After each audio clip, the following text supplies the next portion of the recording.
Observe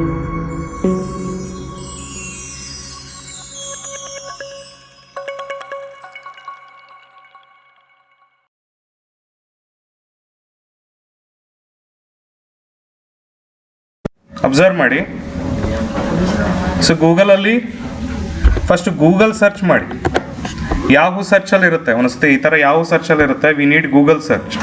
okay, so ಒಂದು book mark ಇಟ್ಕೊಳ್ಳೋಣ. So ಯಾವ್ದು ಬೇಕು, ಆರ್ಡಿನೋ IDE ಅಂತ ಸರ್ಚ್ ಮಾಡಿ. ಆರ್ಡಿನೋ IDE ಅಂತ ಬರಬೇಕು. ಇಲ್ಲಿ ಏನಂತ ಕೊಡ್ತೀರಾ, ಆಕ್ಸೆಪ್ಟ್ ಅಂತ ಕೊಡಿ. ಏನೇ ಕೇಳಿದ್ರೆ ಎಸ್ ಅಂತ ಕೊಡಬೇಕು. ಓಕೆ, ಸೊ ಇಲ್ಲಿ ವಿಂಡೋಸ್ 10 ಆರ್ ನ್ಯೂವರ್ ಅಂತ ಇರುತ್ತೆ, ಡೌನ್ಲೋಡ್ ಅಂತ ಕೊಡ್ತೀರಾ, ಹೌದಾ? ಸೊ ಡೌನ್ಲೋಡ್ ಆಗ್ತಿದ್ದಂಗೆ ಕೇರ್ಫುಲ್ ಆಗಿ ನೋಡ್ಕೊಳ್ಳಿ. ಕೆಳಗಡೆ ಪರ್ಮಿಷನ್ಸ್ಗಳು ಕೇಳ್ತಾ ಇರುತ್ತೆ, ನೀವು ನೋಡ್ತಾ ಇರಲ್ಲ, ಎಲ್ಲೋ ಇರ್ತೀರ. ಓಕೆ, ಗೊತ್ತಾಗ್ತಿದೆನಾ? ಕೆಳಗಡೆ ನೋಡ್ತಿರ್ಬೇಕು, ಪರ್ಮಿಷನ್ಸ್ ಎಲ್ಲ ಕೇಳ್ತಿರುತ್ತೆ. ಸೊ ಇನ್ಸ್ಟಾಲ್ ಮಾಡಿ. I agree all users.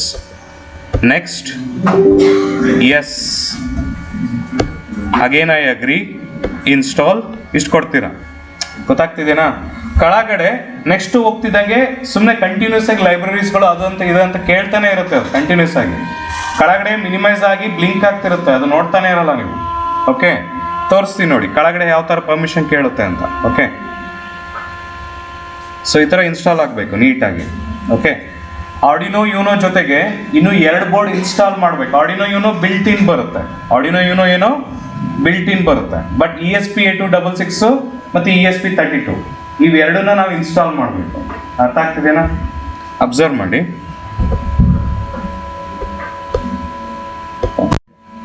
Next ನೋಡಿ. ಸೊ ರನ್ ಆರ್ಡಿನೋ IDE ಅಂತ ಕೊಡ್ತೀರಾ, ಫಿನಿಶ್ ಅಂತ ಕೊಡಿ. ಓಕೆ, ಸೊ ಫಿನಿಶ್ ಅಂತ ಕೊಟ್ಟಾದ್ಮೇಲೆ ಮ್ಯಾಕ್ಸಿಮೈಸ್. ಅಬ್ಸರ್ವ್ ಮಾಡಿ, ಪರ್ಮಿಷನ್ಸ್ಗಳು ಭಾಳ ಕೇಳುತ್ತೆ ಇವಾಗ. ಓಕೆ, ಎಲ್ಲ ಕಡೆಯಿಂದನೂ ನೋಡ್ತಿರ್ಬೇಕು. ಅಲೋ ಅಂತ ಕೊಡಿ, ಇನ್ಸ್ಟಾಲ್ ಅಂತ ಕೇಳುತ್ತೆ, ಎಸ್ ಅಂತ ಕೇಳುತ್ತೆ. ಈ ಥರ ಪರ್ಮಿಷನ್ಸ್ಗಳನ್ನು ಕೊಡ್ತಾನೆ ಇರಬೇಕು. ಓಕೆ, ನೀವು ಕೆಳಗಡೆ ಎಲ್ಲ ಅಬ್ಸರ್ವ್ ಮಾಡ್ತಿರ್ಬೇಕು. ಒಂದ್ಸತಿ ಕೆಳಗಡೆ ಪಾಪಪ್ ಆಗುತ್ತೆ. ಓಕೆ, ಇನ್ಸ್ಟಾಲು, ಎಸ್, ಓಕೆ, ಇದೇ ಥರ ಕೊಡ್ತಾ ಇರಬೇಕು ಕಂಟಿನ್ಯೂಸ್ ಆಗಿ. ಓಕೆ, ಇದು ಯಾವಾಗಲೂ ಓಪನ್ ಮಾಡಿದ್ರೆ ಏನಾರ ಡೌನ್ಲೋಡ್ ಮಾಡ್ತಾನೆ ಇರುತ್ತೆ. ಇದಕ್ಕೆ ಇಂಟರ್ನೆಟ್ ಬೇಕು, ಇದಕ್ಕೆ ಇಂಟರ್ನೆಟ್ಟೇ ಫುಡ್ ಇದ್ದಂಗೆ ಇದಕ್ಕೆ. ಓಕೆ, ತಿಂತಾನೆ ಇರುತ್ತೆ ಇದು. ನೀವು ಆನ್ ಮಾಡಿದಾಗೆಲ್ಲ ಏನಾರ ಡೌನ್ಲೋಡ್ ಇನ್ಸ್ಟಾಲ್ ಮಾಡು ಮಾಡು ಮಾಡು ಅಂತ ಕೊಡ್ತಿರ್ಬೇಕು. ಓಕೆನಾ? ನೋಡಿ, ಇನ್ಸ್ಟಾಲ್ ಅಂತ ಕೇಳುತ್ತೆ. ಈ ಥರ ಸೀಕ್ರೆಟ್ ಪರ್ಮಿಷನ್ ಇರುತ್ತೆ, ಇದನ್ನು ನೋಡಲ್ಲ ನೀವು. ನನಗೆ ಪಾಪಪ್ ಆಗಿದೆ, ನಿಮಗೆ ಕೆಳಗಡೆ ಪರ್ಮಿಷನ್ ಹತ್ರ ಬಂದಿರುತ್ತೆ. ಈ ಥರ ಇಲ್ಲಿ ಕೆಳಗಡೆ ಒಂದು ಆರೋ ಮಾರ್ಕ್ ಥರ ಕಾಣುತ್ತಲ್ಲ, ಈ ಥರ ಬಂದಿರುತ್ತೆ. ಇದನ್ನು ನೋಡಬೇಕು, ಇನ್ಸ್ಟಾಲ್ ಅಂತ ಕೊಡ್ಬೇಕು. ಹಿಂಗೆ ನೀವು ಕೆಳಗಡೆ ನೋಡ್ತಾನೆ ಇರಲ್ಲ, ಬರ್ತಾ ಇಲ್ಲ ಅಂತ ಕನ್ಫ್ಯೂಷನಲ್ಲಿ ಇರ್ತೀರ. ಕೆಳಗಡೆ ಒಂದು 2-3 ಪರ್ಮಿಷನ್ ಬಂದು ಹೋಗಿರುತ್ತೆ ನೋಡಿ. ಮತ್ತೆ ಬಂತು ಇನ್ಸ್ಟಾಲ್. ಓಕೆ, ಇದಾದಮೇಲೆ ನೋಡಿ ಮತ್ತೆ ಇನ್ಸ್ಟಾಲ್. ಈ ಥರ ಕೊಡ್ತಾನೆ ಇರಬೇಕು. ಸೊ ಕಂಟಿನ್ಯೂಸ್ ಆಗಿ ನೋಡಿ, ಈ ಥರ ಎಷ್ಟು ಪರ್ಮಿಷನ್ಸ್ ಕೇಳ್ತು, ಹೌದಾ? ಸೊ ಯಾಕಂದರೆ ಅಡ್ಮಿನಿಸ್ಟ್ರೇಟರ್ ಅಲ್ಲ ಇದು. So it as always for the user permission.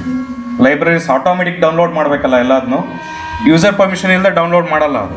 Okay, so ಟೂಲ್ಸಿಗೆ ಹೋಗಿ, ಬೋರ್ಡಿಗೆ ಹೋಗಿ, ಆರ್ಡಿನೋ AVR ಬೋರ್ಡ್ಸ್ ಅಂತ ಬಂದು ಆರ್ಡಿನೋ ಯೂನೋ ಅಂತ ಬಂದರೆ ಕರೆಕ್ಟ್.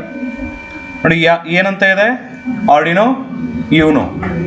ಏನಂತ ಇದೆ, Arduino YONO. Void setup, void loop ಖಾಲಿ ಬಿಟ್ಟರೆ ಸಾಕು. ಇದು ವರ್ಕ್ ಆಗ್ತಾ ಇದೆಯಲ್ಲ ಚೆಕ್ ಮಾಡೋದಕ್ಕೆ. ಇದು ಕೋಡ್ನ ಕಂಪೈಲ್ ಮಾಡೋದಕ್ಕೆ. ಇದೇನು, ಕೋಡನ್ನು ಕಂಪೈಲ್ ಮಾಡೋಕ್ಕೆ ರೈಟ್ ಮಾರ್ಕ್. ಡನ್ ಕಂಪೈಲಿಂಗ್ ಅಂತ ಬಂತು ಅಂದರೆ ಅಬ್ಸರ್ವ್ ಮಾಡಿ. ಕಂಪೈಲಿಂಗ್ ಸ್ಕೆಚ್, ಡನ್ ಕಂಪೈಲಿಂಗ್ ಅಂತ ಬಂತು ಅಂದರೆ ಕೋಡು ಕರೆಕ್ಟ್ ಇದೆ ಅಂತ ಅರ್ಥ. ಕೋಡು ಕರೆಕ್ಟ್ ಇದೆ ಅಂತ ಅರ್ಥ. ಇಲ್ಲಿ ನಾವೇನು ಮಾಡ್ತೀವಿ ಅಂದರೆ ಆರ್ಡಿನೋ ಅಥವಾ ಯಾವುದೇ ಮೈಕ್ರೋ ಕಂಟ್ರೋಲರ್ ಕನೆಕ್ಟ್ ಮಾಡಿದಾಗ, ಓಕೆ, ಇಲ್ಲಿ ಪೋರ್ಟ್ ಅಂತ ತೋರಿಸುತ್ತೆ. ಈ ಪೋರ್ಟ್ ಏನಾಗಿದೆ ಹೇಳಿ, ಕಾಣಿಸ್ತಾ ಇಲ್ಲ. ಈಗ ಒಂದು ಬೋರ್ಡ್ ಕನೆಕ್ಟ್ ಮಾಡ್ತೀನಿ. ಓಕೆ, ಬೋರ್ಡ್ ಕನೆಕ್ಟ್ ಮಾಡಿಬಿಟ್ಟು ಒಂದ್ಸತಿ ನೋಡೋಣ ಅಂತ. ಆಮೇಲೆ ESP8266 ಬೋರ್ಡ್ ಕನೆಕ್ಟ್ ಮಾಡೋಣ. ಕನೆಕ್ಟ್ ಮಾಡಿಬಿಟ್ಟು ನೋಡೋಣ ಯಾವ ಥರ ಬೋರ್ಡ್ ಸೆಲೆಕ್ಟ್ ಮಾಡಬೇಕು ಅಂತ. ಓಕೆನಾ? ಇದು ಅರ್ಥ ಆಯ್ತಾ ನಿಮಗೆ? ಇವಾಗ ನಮಗೆ ಇನ್ನೊಂದು ಏನು ಬೇಕು ಅಂದರೆ ESP8266 ಅಂತ ಬೇಕು. ಏನು ಬೇಕು? ESP8266. ಅದು ಇನ್ಸ್ಟಾಲ್ ಮಾಡೋದು ಹೇಗೆ ಅಂತ ನೋಡೋಣ. Okay, save ಮಾಡ್ಕೊಂಬಿಡೋಣ.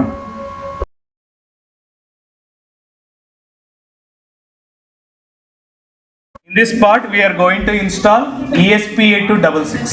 ಓಕೆ, ಇಲ್ಲಿ ನೋಡಿ ಟೂಲ್ಸಿಗೆ ಹೋಗಿ ಬೋರ್ಡ್ಸಿಗೆ ಹೋದಾಗ ಆರ್ಡಿನೋ ಯುನೋ ಮಾತ್ರ ಕಾಣಿಸುತ್ತೆ. ಓಕೆ, ನೀವು ಬೋರ್ಡ್ ಮ್ಯಾನೇಜರಿಗೆ ಹೋದ್ರೂ ಕೂಡ ಯು ಕೆನಾಟ್ ಇನ್ಸ್ಟಾಲ್ ESP8266. ಇದಕ್ಕೆ ಲಿಂಕ್ ಬೇಕು. ಇದಕ್ಕೆ ಏನು ಬೇಕು? ಲಿಂಕ್ ಬೇಕು. ಇಲ್ಲಿ ನೋಡಿ ಗೂಗಲಲ್ಲಿ ಹೋಗಿ, ಅಗೇನ್ ದಯವಿಟ್ಟು ಗೂಗಲ್ ಸರ್ಚ್ನೇ ಯೂಸ್ ಮಾಡಿ. ಗೂಗಲಲ್ಲಿ ಹೋಗಿ ESP8266 ಆರ್ಡಿನೋ IDE ಲಿಂಕ್ ಅಂತ ಕೊಡಿ. ಆರ್ಡಿನೋ IDE ಲಿಂಕ್ ಅಂತ ಕೊಡಿ. ಇಲ್ಲಿ ರ್ಯಾಂಡಮ್ ನರ್ಡ್ಸ್ ಅಂತ ಬರುತ್ತೆ. ಇದರೊಳಗಡೆ ಆಲ್ರೆಡಿ ಟ್ಯೂಟೋರಿಯಲ್ ಕೊಟ್ಟಿದ್ದಾನೆ ಅವನು ಹೆಂಗೆ ಇನ್ಸ್ಟಾಲ್ ಮಾಡಬೇಕು ಅಂತ. ರ್ಯಾಂಡಮ್ ನರ್ಡ್ಸ್ ಅಂತ ಒಂದು ವೆಬ್ಸೈಟ್ ಇದೆ. ಆ ವೆಬ್ಸೈಟಲ್ಲಿ ಆಲ್ರೆಡಿ ಇನ್ಸ್ಟಾಲೇಷನ್ ಪ್ರೊಸೀಜರ್ ಕೊಟ್ಟಿದ್ದಾನೆ. ಬೇಕಾದ್ರೆ ನೀವು ನಿಧಾನಕ್ಕೆ ನೋಡ್ಕೋಬೋದು. ನಾನು ಡೈರೆಕ್ಟಾಗಿ ಹೋಗ್ತೀನಿ. ಓಕೆ, ಎಲ್ಲರೂ ನೋಡ್ರಿ, ಒಂದು ಸೆಕೆಂಡ್ ನೋಡ್ಕೊಳ್ಳಿ. ಇನ್ಸ್ಟಾಲ್ ಅಂತ ಒಂದು ಆಪ್ಷನ್ ಕೊಟ್ಟಿದ್ದಾನಲ್ಲ, ಅವ್ನು ಟ್ಯೂಟೋರಿಯಲ್ ಎಲ್ಲ ಕೊಟ್ಟಿದ್ದಾನೆ, ಬಟ್ ನಾನು ಡೈರೆಕ್ಟಾಗಿ ಹೇಳ್ಬಿಡ್ತೀನಿ ನಿಮಗೆ. ಓಕೆ, ಇದರೊಳಗಡೆ 2 ಲಿಂಕ್ಸ್ಗಳಿದ್ದಾವೆ. ಇಲ್ಲಿದೆ ನೋಡಿ ಲಿಂಕ್. ಸೆಕೆಂಡ್ ಸ್ಟೆಪ್ಪಲ್ಲಿ ಈ ಥರ ಲಿಂಕ್ ಇದೆ, DL.Express ಆರ್ಡಿನೋ ESP8266. ನೋಡ್ಕೊಳ್ಳಿ, ಒಂದು ಸೆಕೆಂಡ್ ಕರೆಕ್ಟಾಗಿ ನೋಡ್ಕೊಳ್ಳಿ. ಇದನ್ನ ಕಾಪಿ ಮಾಡ್ಕೋಬೇಕು. ಸೆಲೆಕ್ಟ್ ಮಾಡಿ ಏನು ಮಾಡಬೇಕು? ಕಾಪಿ ಮಾಡ್ಕೋಬೇಕು. ನೋಡ್ಕೊಳ್ಳಿ ಒನ್ ಟೈಮ್ ಕರೆಕ್ಟಾಗಿ. So go to file, preference. Okay, ಇಲ್ಲಿ ನೋಡಿ. So network settings, board additional boards manage URLs ಅಂತ ಇದೆ ನೋಡಿ. ಓಕೆ, ಫೈಲ್ ಪ್ರಿಫರೆನ್ಸ್ ಅಲ್ಲಿ ಇರುತ್ತೆ. ಫೈಲಲ್ಲಿ ಪ್ರಿಫರೆನ್ಸ್ ಅಲ್ಲಿ ಇರುತ್ತೆ. ಫೈಲಿಗೆ ಹೋದ್ರೆ ಪ್ರಿಫರೆನ್ಸ್ ಅಂತ ಸಿಗುತ್ತೆ. ಪ್ರಿಫರೆನ್ಸ್ ಅಲ್ಲಿ ಈ ಥರ URL ಲಿಂಕ್ ಹಾಕಿ ಅಂತ ಬರುತ್ತೆ. ಒಂದ್ಸತಿ ನೋಡ್ಕೊಳ್ಳಿ. ಇಲ್ಲಿ ಪೇಸ್ಟ್ ಮಾಡಿ, Ctrl+C, ಅಲ್ಲಿ Ctrl+C ಅಂತ ಕೊಟ್ಟಿದೆ, ಇಲ್ಲಿ Ctrl+V. ಇದಾದ್ಮೇಲೆ ಓಕೆ ಅಂತ ಕೊಡಿ. ಇನ್ಸ್ಟಾಲ್ ಆಗುತ್ತೆ. ಇನ್ಸ್ಟಾಲ್ ಆಗೋವರೆಗೂ ವೇಟ್ ಮಾಡಿ. ಗೊತ್ತಾಗ್ತಿದೆನಾ? ಇದಾದ್ಮೇಲೆ ESP8266 ಬೋರ್ಡ್ ಇನ್ಸ್ಟಾಲ್ ಮಾಡಬೇಕು. ಓಕೆ, ಇನ್ನೊಂದ್ಸತಿ ಹೇಳ್ತೀನಿ ನೋಡಿ. ಏನು ಮಾಡ್ತೀರಾ? ಸೊ ಗೂಗಲ್ ಸರ್ಚ್ ಮಾಡ್ತೀರಾ. ಏನಂತ ಗೂಗಲ್ ಸರ್ಚ್ ಮಾಡ್ತೀರಾ? ESP8266 Arduino IDE link. ಅದಾದ್ಮೇಲೆ ರ್ಯಾಂಡಮ್ ನರ್ಡ್ಸ್ ಅಂತ ಒಂದು ವೆಬ್ಸೈಟ್ ಇದೆ. ಅದರೊಳಗೆ ಆಲ್ರೆಡಿ ಆಪ್ಷನ್ ಕೊಟ್ಟಿದ್ದಾನೆ ಹೇಗೆ ಮಾಡಬೇಕು ಅಂತ. ನಾನು ಡೈರೆಕ್ಟಾಗಿ ಎಲ್ಲಿಗೆ ಹೋಗಿ ಕೇಳಿದೆ? ಸೆಕೆಂಡ್ ಸ್ಟೆಪ್ ಪೂರ ಕಾಪಿ ಮಾಡ್ಕೊಳ್ಳಿ. ಕಾಪಿ ಮಾಡಿ ಏನು ಮಾಡ್ತೀರಾ? ಫೈಲ್ ಪ್ರಿಫರೆನ್ಸಿಗೆ ಬಂದು ಇಲ್ಲಿ ಪೇಸ್ಟ್ ಮಾಡಿ ಓಕೆ ಅಂತ ಕೊಡಬೇಕು. ಅಡಿಷನಲ್ ಬೋರ್ಡ್ ಮ್ಯಾನೇಜ್ URLs ಅಂತ ಇದೆಯಲ್ವಾ, ಇಲ್ಲಿ ಪೇಸ್ಟ್ ಮಾಡಿ ಓಕೆ ಅಂತ ಕೊಟ್ಟರೆ ಬೋರ್ಡ್ಸ್ಗಳು ರೆಡಿ ಆಗ್ತವೆ. ಓಕೆ, ಇಲ್ಲಿ ಬೋರ್ಡ್ ಅಂತ ಇದೆ, ಬೋರ್ಡ್ ಮ್ಯಾನೇಜರ್ ಅಂತ ಇದೆ ಇಲ್ಲಿ. ಓಕೆ, ಇಲ್ಲಾದ್ರೂ ಹೋಗ್ಬೋದು. ಪಕ್ಕದಲ್ಲಿ ನೋಡಿ ಬೋರ್ಡ್, ಫೋಲ್ಡರ್ ಕೆಳಗಡೆ board or tools board manager. ಇಲ್ಲಾದ್ರೂ ಹೋಗ್ಬೋದು, ಇಲ್ಲಾದ್ರೂ ಹೋಗ್ಬೋದು. 2 ಕಡೆ ಆಪ್ಷನ್ ಇದೆ ನಿಮಗೆ. ಓಕೆ, ಇವಾಗ ಬೋರ್ಡ್ ಒಂದೇ ತೋರಿಸ್ತಾ ಇರೋದಲ್ವಾ, ಆರ್ಡಿನೋ AVR. ನಮಗೆ ಬೇಕಾಗಿರೋದೇನು? ESP8266. ಓಕೆ, ಬೋರ್ಡ್ ಮ್ಯಾನೇಜರ್ ಅಂತ ಕ್ಲಿಕ್ ಮಾಡಿ. So this is the board manager. ESP8266 ಅಂತ ಟೈಪ್ ಮಾಡಿ. ನೋಡಿ ಈ ಥರ ESP8266 by ESP8266 ಕಮ್ಯುನಿಟಿ ಅಂತ ಬರುತ್ತೆ. ಇನ್ಸ್ಟಾಲ್ ಅಂತ ಕೊಡಿ ಅಷ್ಟೇ. ಇನ್ಸ್ಟಾಲೇಷನ್ ಆಗೋವರೆಗೂ ವೇಟ್ ಮಾಡಿ. ಓಕೆ, ವೇಟ್ ಮಾಡಿದ ಮೇಲೆ ಬೋರ್ಡ್ ಬಂದಿದೇನೋ ಇಲ್ಲೋ ಅಂತ ಹೇಗೆ ಚೆಕ್ ಮಾಡಬೇಕು ಅಂತ ಹೇಳ್ತೀನಿ. ಇದು ಇನ್ಸ್ಟಾಲ್ ಮಾಡಕ್ಕೆ ಟೈಮ್ ತಗೊಳುತ್ತೆ. ನಡುವೆ ಆಪ್ಷನ್ಸ್ ಕೇಳುತ್ತೆ, ಎಸ್ ಓಕೆ ಇನ್ಸ್ಟಾಲ್ ಅಂತ. ಏನೇ ಕೇಳಿದ್ರು ಎಸ್ ಓಕೆ ಇನ್ಸ್ಟಾಲ್ ಅಂತಾನೆ ಕೊಡಬೇಕು. ಓಕೆ, ಸೊ ಇನ್ಸ್ಟಾಲ್ ಆಗಲಿ, ಕಂಟಿನ್ಯೂ ಮಾಡಿ. ಸೊ ಇನ್ಸ್ಟಾಲ್ ಆಗ್ತಾ ಇದೆ. ಈ ಥರ ಇನ್ಸ್ಟಾಲ್ ಮಾಡ್ಕೊಳ್ಳುತ್ತೆ. ಆ ಬೋರ್ಡಿಗೆ ಸಂಬಂಧಪಟ್ಟದ ಲೈಬ್ರರೀಸ್ನೆಲ್ಲ ಇನ್ಸ್ಟಾಲ್ ಮಾಡ್ಕೊಂತ ಬರುತ್ತೆ ಒಂದೊಂದೇ. ಓಕೆ,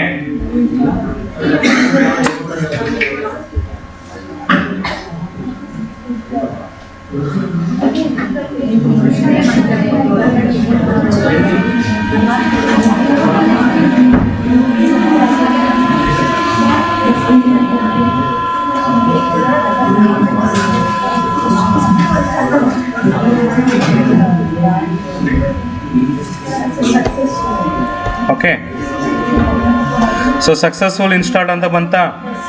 ಅಗೇನ್ ಟೂಲ್ಸಿಗೆ ಹೋಗಿ ಬೋರ್ಡಿಗೆ ಹೋದಾಗ ESP8266 ಅಂತ ಕಾಣಿಸುತ್ತೆ.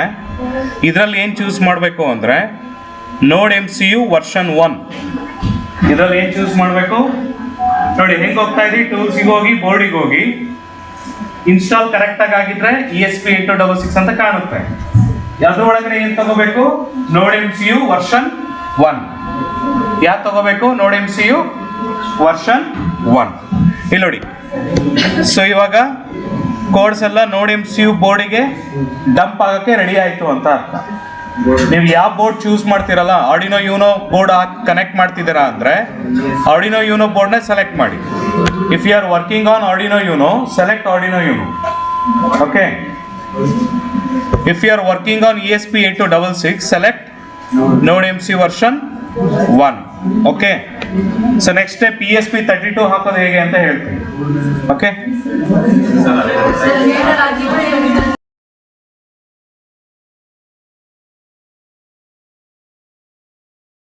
ESP32 ಇವಾಗ ಯಾವುದು?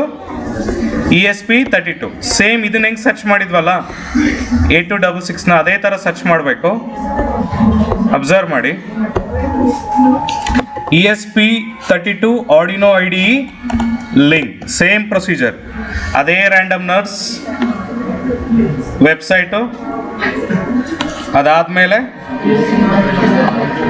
ಲಿಂಕ್ ಹುಡುಕ್ಬೇಕು. ಇದರೊಳಗಡೆ ಏನು ಹುಡುಕ್ಬೇಕು? ಲಿಂಕ್ ಹುಡುಕ್ಬೇಕು. ಓಕೆ. ಎರಡಿದೆ, ಒಂದಿದೆ ಗಿಟಬರ್ಸ್ ಕಂಟೆಂಟ್ ಅಂತ, gitaburscontent.com ಅಂತ ಇದೆ ನೋಡಿ ಲಿಂಕ್. ಕಾಪಿ ಮಾಡಿ ಫೈಲ್ ಪ್ರಿಫರೆನ್ಸ್, ಇಲ್ಲಿ ನೋಡಿ ಹಳೇದನ್ನ ಕಂಟ್ರೋಲ್ ಎ ಮಾಡಿ ಡಿಲೀಟ್ ಮಾಡ್ಬೇಕು. ಹಳೇದನ್ನ ಕಂಟ್ರೋಲ್ ಎ ಅಂದ್ರೆ ಸೆಲೆಕ್ಟ್ ಆಲ್. ಬ್ಯಾಕ್ ಸ್ಪೇಸ್ ಹೊರಿಸಿದ್ರೆ ಏನಾಗುತ್ತೆ? ಡಿಲೀಟ್ ಆಗುತ್ತೆ. ಹಳೇದು ಡಿಲೀಟ್ ಆಗಬೇಕು. ಅರ್ಥ ಆಗ್ತಿದೆನಾ? ಕಂಟ್ರೋಲ್ ಎ ಅಂತ ಕೊಟ್ಟು ಬ್ಯಾಕ್ ಸ್ಪೇಸ್ ಹೊತ್ತಿದ್ರೆ ಡಿಲೀಟ್ ಆಗುತ್ತೆ. ಹೊಸದನ್ನ ಪೇಸ್ಟ್ ಮಾಡಿ, ಓಕೆ ಅಂತ ಕೊಡಿ, ಇನ್ಸ್ಟಾಲೇಷನ್ ಸ್ಟಾರ್ಟ್ ಆಗುತ್ತೆ ನೋಡಿ. ಓಕೆನಾ? Same procedure, ESP32 Arduino link ಅಂತ. ಓಕೆನಾ? ಇಲ್ಲಿ ನೋಡಿ, ಮುಗಿಲಿಲ್ಲ. ಅದಾದ್ಮೇಲೆ ಬೋರ್ಡ್ ಮ್ಯಾನೇಜರ್ ಅಲ್ಲಿ ಏನಂತ ಸರ್ಚ್ ಮಾಡಬೇಕು? ESP32 ಅಂತ ಸರ್ಚ್ ಮಾಡಬೇಕು. ಇಲ್ಲಿ ನೋಡಿ, ಬೋರ್ಡ್ ಮ್ಯಾನೇಜರ್ ಅಲ್ಲಿ ಏನಂತ ಸರ್ಚ್ ಮಾಡಬೇಕು? ಸೇಮ್ ಪ್ರೊಸೀಜರ್, ಏನು ಚೇಂಜಸ್ ಇಲ್ಲ. ESP8266 ಹೆಂಗ್ ಮಾಡಿದ್ರೆ ಅದೇ ತರ. ಇಲ್ಲಿ ನೋಡಿ, ESP32 by Espressif Systems, ಇದನ್ನ ಇನ್ಸ್ಟಾಲ್ ಅಂತ ಕೊಡಿ. Espressif Systems ಅಂತ ಬರುತ್ತೆ ನೋಡಿ. After the download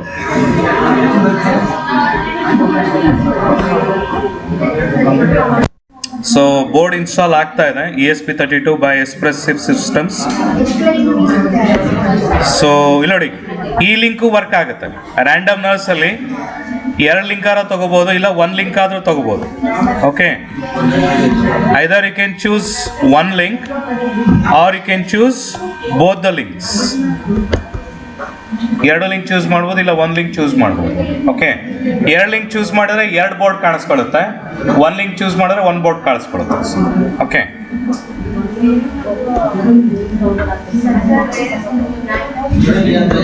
after the installation ಟೂಲ್ಸಿಗೆ ಹೋಗಿ, ಬೋರ್ಡಿಗೆ ಹೋಗಿ, ESP32 ಡೇವ್ ಮಾಡ್ಯೂಲ್. ESP32 ಯಾವ ಮಾಡ್ಯೂಲು? ಡೇವ್ ಅಂದ್ರೆ ಡೆವಲಪ್ಮೆಂಟ್ ಮಾಡ್ಯೂಲ್. ನೋಡಿ, ಟೂಲ್ಸಿಗೆ ಹೋಗಿ, ಬೋರ್ಡಿಗೆ ಹೋಗಿ, ESP32 ಡೇವ್ ಮಾಡಲ್. ESP32 ಯಾವುದು? ಡೇವ್ ಮಾಡಲ್. ಸೊ ಡೇವ್ ಮಾಡಲ್ ಅಂತ ಚೂಸ್ ಮಾಡ್ಬೇಕು ಈ ತರ. ಓಕೆ. ಅರ್ಥ ಆಯ್ತಾ? ನೋಡಿ, ESP32 ಡೇವ್ ಮಾಡಲ್. ಡೇವ್ ಅಂದ್ರೆ ಡೆವಲಪ್ಮೆಂಟ್ ಮಾಡಲ್. ಓಕೆ.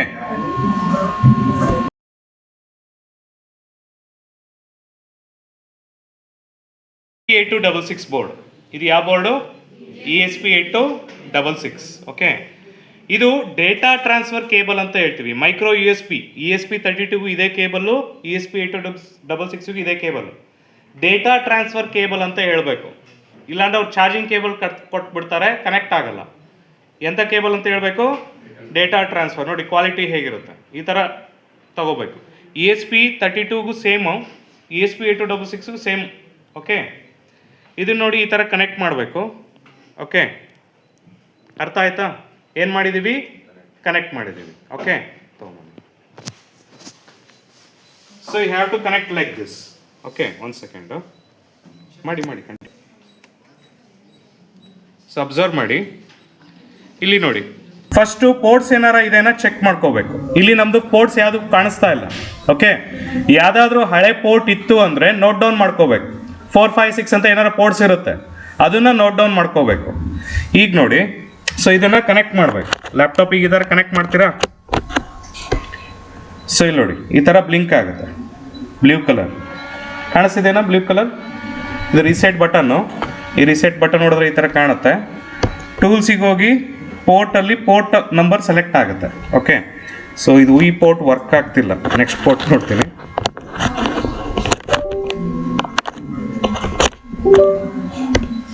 ಸೊ ನೋಡೋಣ. ಓಕೆ, ಪೋರ್ಟ್ ಅಂತ ಬರಬೇಕು. ಬರಲಿಲ್ಲ ಅಂದರೆ ಒಂದ್ಸತಿ ಕ್ಲೋಸ್ ಮಾಡಿ ಓಪನ್ ಮಾಡಿ.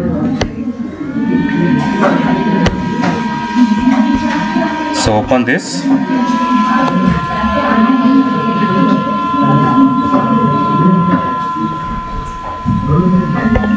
ಸೊ ಟೂಲ್ಸಿಗೆ ಹೋಗಿ ಬೋರ್ಡ್ ಯಾವುದು? ESP8266 ನೋಡ್ MC ವರ್ಷನ್ 1.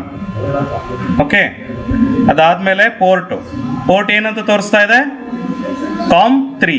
ಪೋರ್ಟ್ ಏನಂತ ತೋರಿಸ್ತು? COM3. ಓಕೆ, ಒಂದ್ಸತಿ ಇಲ್ಲಿ ನೋಡಿ, ಇದು ಡಂಪ್ ಮಾಡೋದಕ್ಕೆ. ಓಕೆ, ಇದೇನಕ್ಕೆ? ಡಂಪ್ ಮಾಡೋದಕ್ಕೆ. ಸೊ ಈ ಥರ ಕಂಪೈಲಿಂಗ್ ಸ್ಕೆಚ್ ಅಂತ ಬಂದು ಡಂಪ್ ಆಗ್ತಾ ಇದೆ ನೋಡಿ, ಕೋಡ್ ಇದ್ರೊಳಗಡೆ ಹೋಗ್ತಾ ಇದೆ. ಇವಾಗ ಆರೋ ಮಾರ್ಕ್ ಇದೆಯಲ್ಲ, ಅದು ಡಂಪ್ ಮಾಡೋಕ್ಕೆ. ಆರೋ ಮಾರ್ಕ್ ಇದೆಯಲ್ಲ, ಅದಕ್ಕೆ ಏನಕ್ಕೆ? ಡಂಪ್ ಮಾಡೋದಕ್ಕೆ. ಇಲ್ಲಿ ನೋಡಿ, ಬೋರ್ಡ್ ಕನೆಕ್ಟ್ ಮಾಡಿದ ತಕ್ಷಣವೇ ಇನ್ನೊಂದ್ಸತಿ ಹೇಳ್ತೀನಿ, ಟೂಲ್ಸಿಗೆ ಹೋಗಿ ಪೋರ್ಟ್ ನಂಬರ್ ಏನು? 3. ನಿಮಗೆ ಆಲ್ರೆಡಿ ಹಳೆ ಪೋರ್ಟ್ ನಂಬರ್ ತೋರಿಸ್ತಾ ಇರುತ್ತೆ, 4, 5, 6 ಕೆಲವರಿಗೆಲ್ಲ. ಅದನ್ನ ನೋಟ್ ಡೌನ್ ಮಾಡ್ಕೋಬೇಕು. ಹೊಸ ನಂಬರ್ ಏನು ತೋರಿಸುತ್ತಲ್ಲ, ಅದೇನದು? ನಿಮ್ಮ ಬೋರ್ಡಿನ USB ಪೋರ್ಟ್. ಓಕೆ ನೋಡಿ ಸರ್, ಅಪ್ಲೋಡಿಂಗ್ ಅಂತ ಬರ್ತಾ ಇದೆ, ಪರ್ಸೆಂಟೇಜ್ ಎಲ್ಲ ತೋರಿಸ್ತಾ ಇದೆ. ಹೌದಾ? ಅಪ್ಲೋಡಿಂಗ್ ಅಂತ ಎಲ್ಲ ಬರುತ್ತೆ, ಪರ್ಸೆಂಟೇಜ್ ಎಲ್ಲ ತೋರಿಸುತ್ತೆ. ಆರ್ಡಿನೋಗಾದರೆ ಒಂದೇ ಸೆಕೆಂಡಿಗೆ ಬರುತ್ತೆ, ಬಟ್ ಈ ಬೋರ್ಡ್ಗಳಿಗೆಲ್ಲ ಟೈಮ್ ತಗೊಳುತ್ತೆ. ಡನ್ ಅಪ್ಲೋಡಿಂಗ್ ಅಂತ ಬಂತು ಅಂದರೆ ಕರೆಕ್ಟ್ ಇದೆ ಅಂತ ಅರ್ಥ. ಬಂತ ಡನ್ ಅಪ್ಲೋಡಿಂಗ್ ಅಂತ? ಸೊ ಕರೆಕ್ಟ್ ಇದೆ ಅಂತ ಅರ್ಥ. ಅರ್ಥ ಆಯ್ತಾ?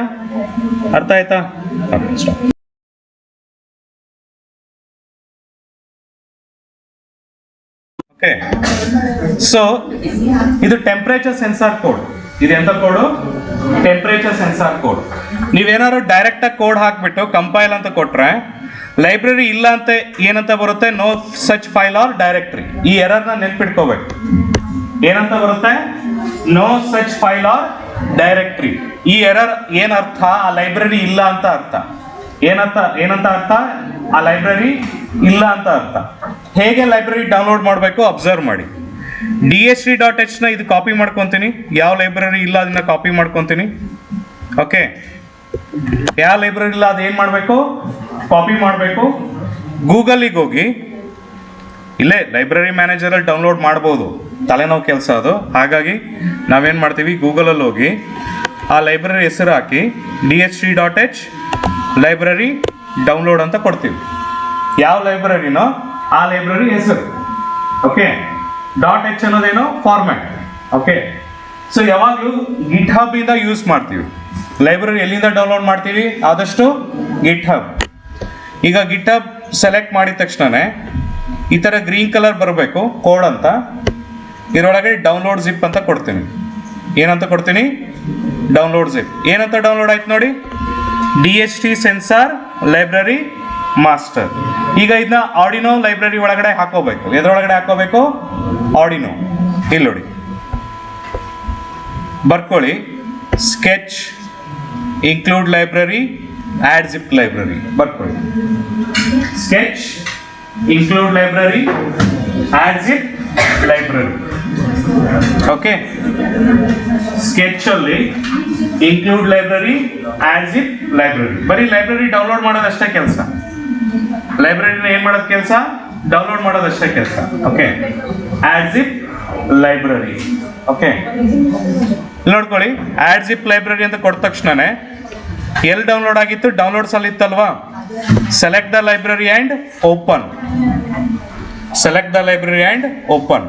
ನೋಡಿ, ಸಕ್ಸಸ್ಫುಲಿ ಇನ್ಸ್ಟಾಲ್ಡ್ ಅಂತ ಬಂತು. ಮತ್ತೆ ಕಂಪೈಲ್ ಮಾಡ್ತೀನಿ. ಮತ್ತೆ ಏನು ಮಾಡ್ತೀನಿ? ಕಂಪೈಲ್.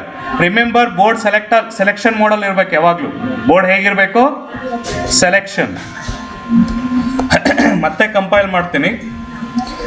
ಈ ಸತಿ ಏನಂತ ಬಂತು? Adafruit sensor dot H library ಇಲ್ಲ ಅಂತ ಬಂತು. ಕಾಣಿಸ್ತಾ ಇದೆನಾ?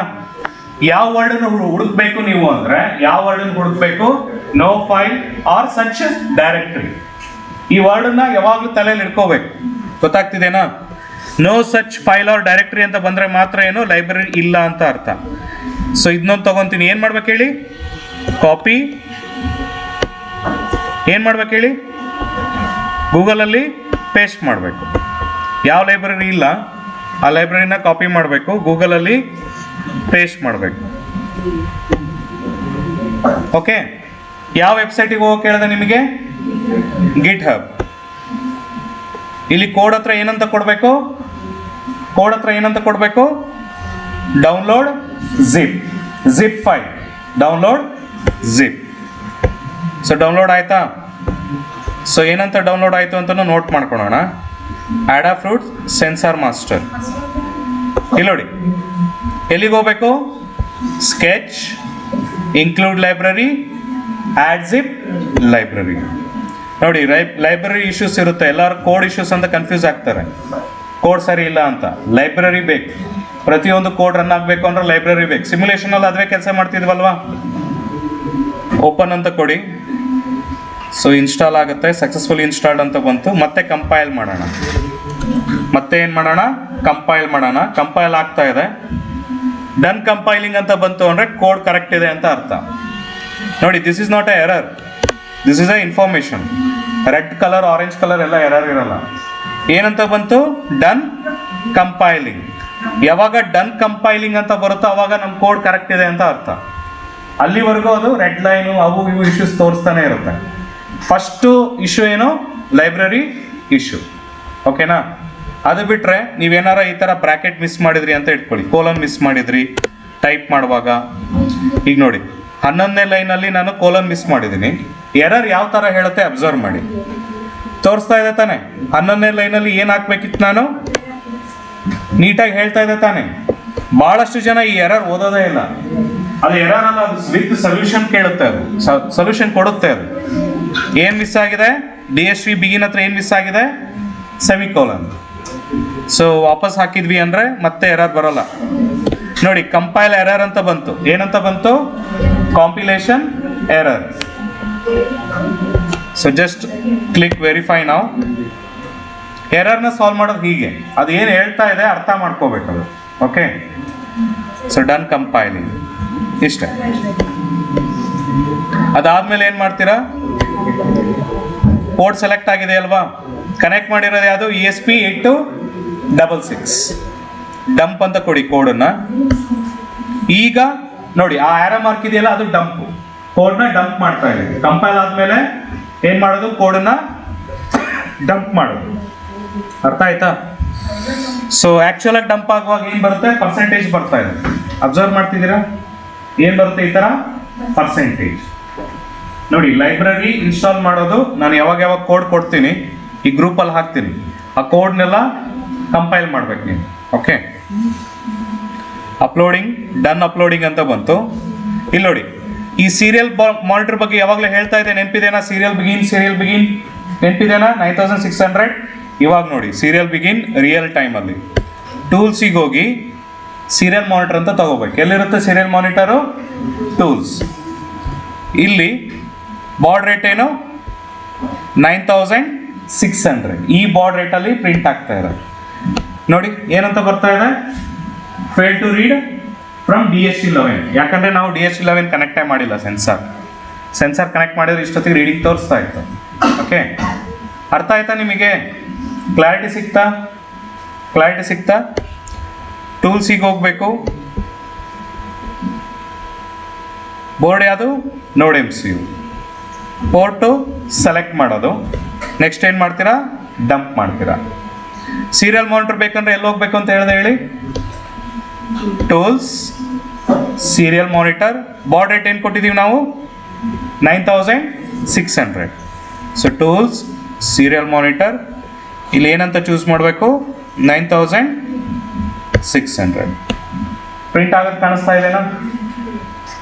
ಇವಾಗ ಡೇಟಾನ ರೀಡ್ ಮಾಡ್ತೀವಿ. ಎಲ್ ಸಿ ಡಿಗೆ ಮುಂಚೆ, ಎಲ್ ಸಿ ಡಿ ಕನೆಕ್ಟ್ ಮಾಡಿಲ್ಲ ನಾವು, ಸೆನ್ಸಾರ್ ವರ್ಕಿಂಗ್ನ ಇದೇ ಥರ ಚೆಕ್ ಮಾಡೋದು ನಾವು. ಅರ್ಥ ಆಯ್ತಾ? ಸೊ ನೀವು ಹಾರ್ಡ್ವೇರ್ ತರ್ತಿರಲ್ಲ ಅವಾಗ ಗೊತ್ತಾಗುತ್ತೆ. ಓಕೆ, ಈ ಕೋಡ್